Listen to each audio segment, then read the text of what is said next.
Hello everyone, I hope you all are going good and आपकी जो stock market की जो जर्नी है वो काफ़ी अच्छी सक्सेसफुल हो पा रही होगी और आप अच्छे पैसे कमा रहे होंगे। And all the best to all of you for that कि आप अच्छे से केयरफुली ट्रेडिंग इन्वेस्टमेंट करिए और अपने वेल्थ को ज़्यादा से ज़्यादा पॉसिबल बनाइए ग्रोथ करने के लिए।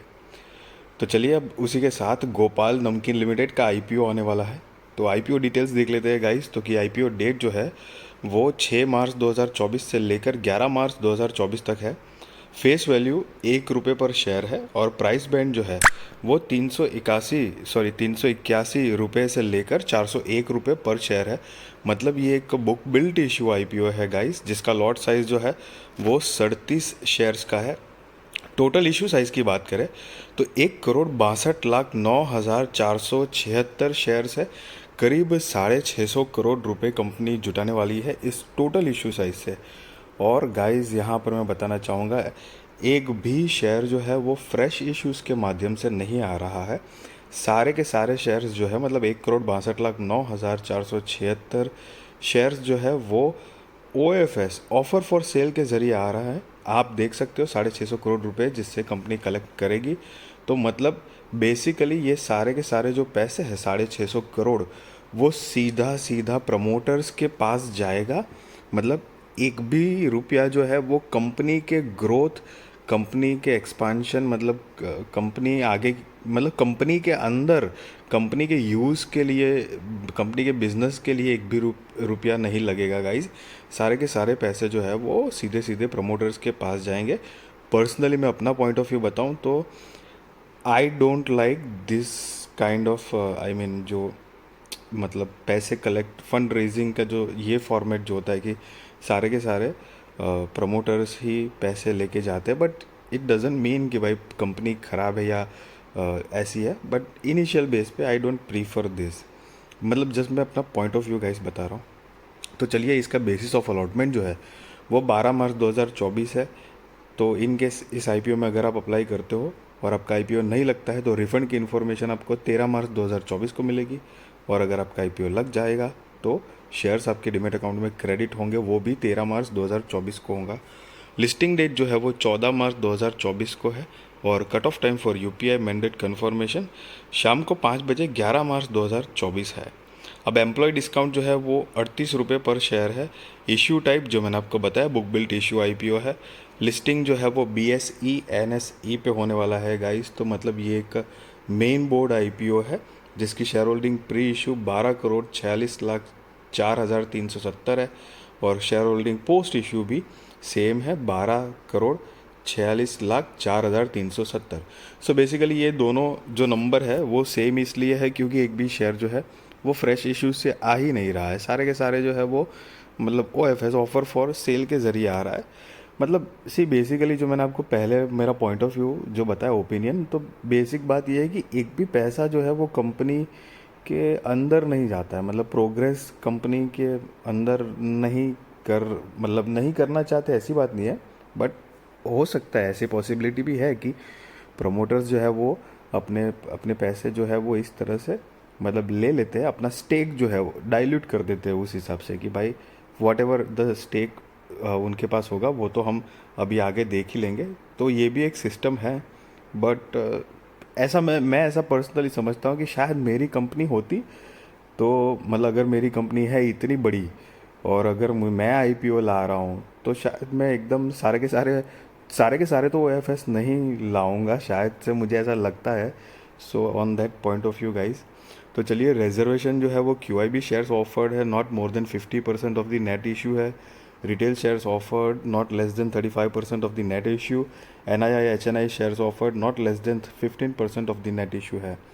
सी गाइज मैंने आपको जब बताया ना ऐसे, तो जब भी मैं कोई भी डेटा रीड करता हूँ या कुछ भी ऐसे करता हूँ ना, तो मैं ऐसे समझ के करता हूँ कि पर्सनली मैं, जैसे कि मेरी कंपनी है और इस हिसाब से मुझे क्या आगे करना चाहिए, मतलब उस मतलब पॉइंट ऑफ व्यू से मैं सारा कब जब भी इन्वेस्टमेंट भी करता हूँ तो मतलब उस ज़्यादातर मैं उस हिसाब से सोच के करता हूँ। जैसे कि मैं आपको बता मतलब शेयर का नाम तो नहीं बताऊँगा, चलो बता ही देता हूँ। रूट मोबाइल करके एक शेयर था, ठीक है।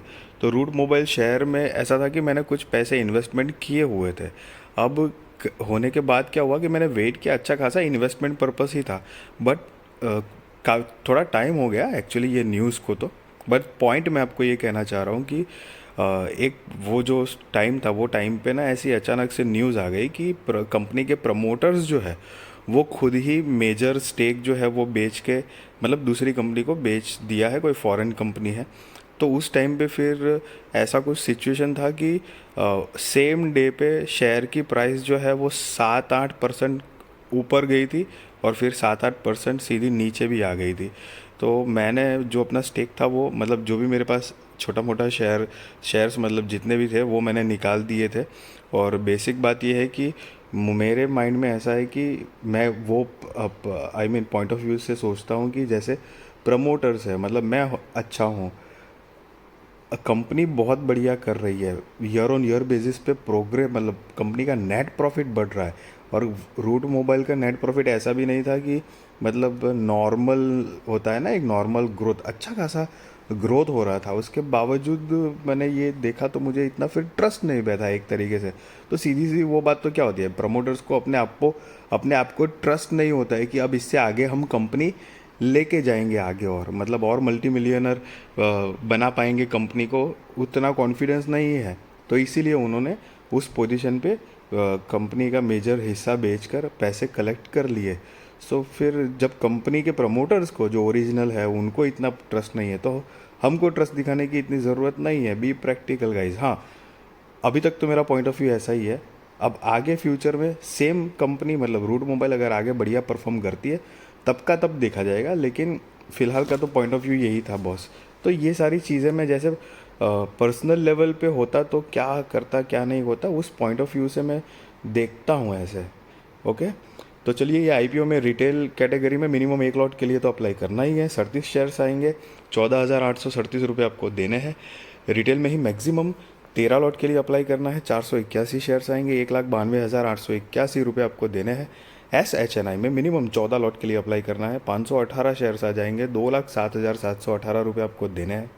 SHNI में ही मैक्सिमम 67 लॉट के लिए अप्लाई करना है, 2,479 शेयर्स आएंगे, 9,94,079 रुपये आपको देने हैं गाइस। और BHNI में मिनिमम 68 लॉट के लिए अप्लाई करना है, 2,516 शेयर्स आएंगे, 10,08,916 रुपये आपको गाइस देने हैं। यहाँ पर HNI का जो मतलब है वो आप हाई नेटवर्थ इंडिविजुअल या हाई नेटवर्थ इंस्टीट्यूशंस काउंट कर सकते हो गाइस। और S और B जो है वो स्मॉल एंड बिग को कैटेगराइज्ड किया गया है। अब कंपनी गोपाल नमकीन के जो प्रमोटर्स है वो बिपिन भाई, विट्ठल भाई हडवानी, दक्षाबेन, बिपिन भाई Hadwani and Gopal agree products. तो ये प्रमोटर्स है जिनकी शेयर होल्डिंग प्री इश्यू 93.50% है, और पोस्ट इश्यू जो है वो नहीं दी गई है। सो बेसिकली अभी 93.50% का स्टेक जो है वो वही हैंडल कर रहे हैं गाइस। और जैसा कि नाम से हमको पता चल रहा है कि ये FMCG सेक्टर से बिलोंग करती है कंपनी। तो यस, 1999 से फाउंडेड है। Gopal Snacks Limited is an FMCG company that deals in ethnic and Western snacks and other products in India and internationally. The company offers a variety of snacks products including ethnic snacks like namkeen and gathia, as well as Western snacks such as wafers, extruded snacks, and snacks pellets.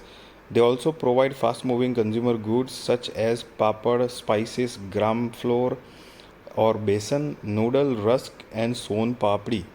As of November 2023, company had 276 SKUs along with 84 products from different categories, catering to various taste and preferences. As of September 2023, the company has sold its product to over 523 locations across 10 states and 2 union territories. As of September 30, 2023, the sales and marketing team comprised 741 employees, complemented the extensive distribution network of 3 depots and 617 distributors। और साथ में company के पास लगभग I mean fleet of 263 logistic vehicles to support its extensive distribution network. तो basically कहीं दूर दरान एक जगहों पर अगर मतलब डिलीवरी करनी है तो उसका भी उनके पास इलाज है। और कंपनी का जो मैन्युफैक्चरिंग यूनिट है वो 6 मैन्युफैक्चरिंग यूनिट है, उसमें से 3 यूनिट जो है वो प्राइमरी बेस पर है जो कि, और 3 जो है वो एंसिलरी मैन्युफैक्चरिंग यूनिट है। The primary manufacturing unit are in Nagpur Maharashtra, Rajkot Gujarat and Modasa Gujarat. The two ancillary units are situated in Rajkot, Gujarat, and one unit is located in Modasa Gujarat. Okay, अब नीचे जो है वो कंपनी के मतलब क्या क्या कैपेसिटी है टोटल की, कितना प्रोडक्ट और बनाती है सालाना, कहाँ से क्या एंसिलरीज है उसके बारे में बताया गया है। और कंपनी के पास टोटल 69 डिस्ट्रीब्यूटर्स है in Gujarat have been associated with the company for more than 10 years, representing 24.73% of total distributors in Gujarat. So guys company का मोटा मोटी बिजनेस है ये, मतलब स्नैक्स जो आता है वो मतलब मैन्युफैक्चरिंग और डिस्ट्रीब्यूट करने का, और अलग अलग जगहों पर ये करती है कंपनी। अब कंपनी बेसिकली बिजनेस क्या जनरेट कर रही है वो देखते हैं। तो कि यहाँ पर 31 मार्च 2021, 22, 23 और 30 सितंबर 2023 के फाइनेंशियल्स दिए हैं, और ये सारे फिगर्स गाइज करोड़ में है। So let's compare year on year basis का जो है 21, 22 और 23 मार्च का कंपेयर करते हैं। 30 सितंबर वाला जो है वो अभी रहने देते क्योंकि हाफ ईयर का है, तो ईयर ऑन ईयर बेसिस पे एक बार ही कंपेयर करके एक होता है कि ओवरलुक ले लेते हैं। तो कि असेट जो है वो 2021 में 341 करोड़ रुपए के आसपास थी, जो मार्च 2023 में 461 करोड़ रुपए के आसपास हुई है। रेवेन्यू 1129 करोड़ रुपए के आसपास था, जो बढ़कर 1398 करोड़ रुपए के आसपास हुआ है। प्रॉफिट आफ्टर टैक्स 21 करोड़ रुपए के आसपास से बढ़कर 112 करोड़ रुपए हुआ है। नेटवर्थ 135 करोड़ रुपए से बढ़कर 290 करोड़ रुपए हुई है। रिजर्व्स एंड सरप्लस भी 135 करोड़ रुपए के आसपास था, जो 277 करोड़ रुपए हुआ है। और टोटल बोरोइंग्स जो है वो 138 करोड़ रुपए के आसपास थी, जो 106 करोड़ दिखा रहा है गाइस। सी गाइस, यहाँ पर कंपनी का जो बेसिक फाइनेंशियल्स है ना वो बहुत ही मतलब यहाँ से बहुत साउंड दिख रहा है, बिकॉज रेवेन्यू बढ़ रहा है, प्रॉफिट आफ्टर टैक्स मतलब प्रॉफिट भी बढ़ रहा है अच्छे खासे मार्जिन में, आप देख सकते हो यहाँ पर। और साथ में कंपनी जो है वो बोरोइंग्स भी बहुत अच्छे मार्जिन से कम कर रही है। अगर सितंबर में देखेंगे तो सितंबर में तो सीधी 26 करोड़ की ही बोरोइंग बची हुई है कंपनी के ऊपर। सो ये वाकई में एक अच्छी बात है। और आप यहाँ पर नीचे पढ़ सकते हो अमाउंट इन करोड़ लिखा हुआ है, जो मैंने आपको पहले बताया, ये सारे फिगर्स इन करोड़ में है। सो यहाँ पर पहले क्योंकि देखो जैसे मैंने स्टार्ट में बताया, सारा का सारा जो स्टेक है वो OFS के हिसाब से है, तो वो मतलब एक तरह से मुझे पर्सनली इतना अच्छा नहीं लगा था, बट मतलब मेरे लगने नहीं लगने से कोई फ़र्क नहीं पड़ता है guys, by the way. But एक होता है कि point of view just share करता हूँ आपके साथ। लेकिन कंपनी के फाइनेंशियल्स मतलब बिजनेस जो है ना, वो बिजनेस कंपनी का एकदम हाँ कड़क ग्रोथ थोड़ी दिख रही है गाइस।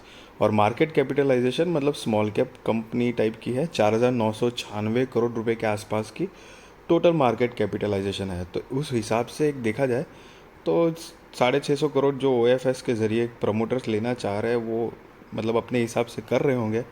अब कंपनी की ROE देखेंगे तो 16.05%, ROCE 20.83%, debt to equity 0.08, RONW 16.05 है, PBV price to book value 14.43% है, और पैट मार्जिन जो है वो 8.22% है।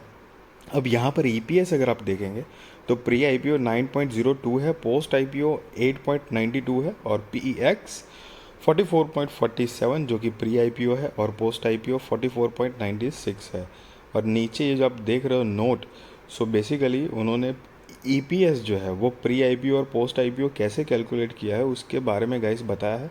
आप चाहो तो पॉज करके पढ़ सकते हो। और ऑब्जेक्ट ऑफ इश्यू जो है वो बेसिकली इसके अंदर मतलब इतना पढ़ने की ज़रूरत नहीं है, बिकॉज सारा का सारा पैसा तो सीधा प्रमोटर्स के पास जा रहा है।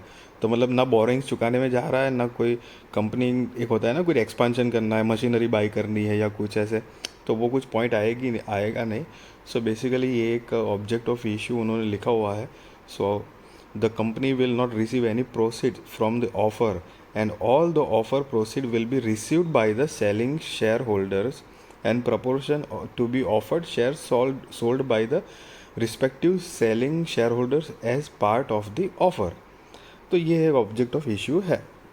सो गाइज, जैसा कि मैं आपको बताता हूँ, be responsible trader, be responsible investor, value your money and yes I hope कि आपकी स्टॉक मार्केट की जो जर्नी है, चाहे इन्वेस्टमेंट हो या ट्रेडिंग हो, बहुत ही अच्छी रहे, एक सक्सेसफुल हो, आप अच्छे पैसे कमाओ और all the best for that. And मैं आपको कोई बाय और सेल रिकमेंडेशन नहीं दे रहा हूँ, ना ही मैं आपको ये बता रहा हूँ कि आप आईपीओ में अप्लाई करो या ना करो। वो आप अपने रिसर्च और फाइनेंशियल एडवाइज़र को पूछ कर करना। Yes, but just be careful about I mean stock market, because risky तो होता है, इन्वेस्टमेंट हो या ट्रेडिंग हो। अच्छे से स्टडी करके इन्वेस्टमेंट ट्रेडिंग करोगे तो प्रोबेबिलिटी ऑफ विनिंग बढ़ जाती है गाइज। वीडियो अच्छी लगी तो ज़रूर लाइक शेयर सब्सक्राइब करिए, आपके सारे कॉन्टैक्ट के साथ भी मेरी वीडियो चैनल शेयर करिए। Thank you so much guys.